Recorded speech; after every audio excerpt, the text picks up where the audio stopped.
বাংলাদেশী ছাত্র রাজনীতির ইতিহাসে আবরার ফাহাদ হত্যাকাণ্ড একটি অত্যন্ত বেদনাদায়ক এবং কলঙ্কজনক অধ্যায়। বাংলাদেশ প্রকৌশল বিশ্ববিদ্যালয়ের বুয়েট মেধাবী ছাত্র আবরার ফাহাদকে 2019 সালের 6 অক্টোবর রাতে পিটিয়ে হত্যা করা হয়। পুরো ঘটনাটির সংক্ষিপ্ত বিবরণ নিচে দেওয়া হল। 1. ঘটনার প্রেক্ষাপট 2019 সালের 5 অক্টোবর আবরার ফাহাদ তার ফেসবুক প্রোফাইলে একটি স্ট্যাটাস দেন।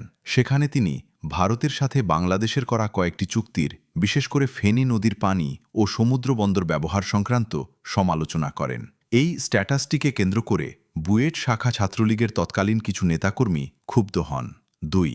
6 অক্টোবরের সেই রাত 8:00 থেকে 9:00টার দিকে বুয়েটের শেরেবাংলা হলের 1011 নম্বর রুম থেকে আবরারকে ডেকে নেওয়া হয় 1011 নম্বর রুমে, যাকে পরে টর্চার সেল হিসেবে চিহ্নিত করা হয়। মারধর।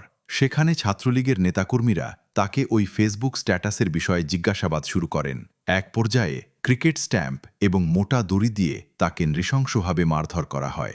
ঘণ্টার পর ঘণ্টা ধরে তার উপর অমানবিক নির্যাতন চলে। মৃত্যু। রাত 2টার দিকে আবরারের অবস্থা আশঙ্কাজনক হয়ে পড়লে তাকে হলের সিঁড়িতে ফেলে রাখা হয়। পরে ডাক্তার ডাকা হলে তাকে মৃত ঘোষণা করা হয়। ময়না তদন্তের রিপোর্টে জানানো হয়েছিল শরীরের ভেতর প্রচণ্ড রক্তক্ষরণের কারণে তার মৃত্যু হয়েছে। 3. দেশব্যাপী প্রতিবাদ।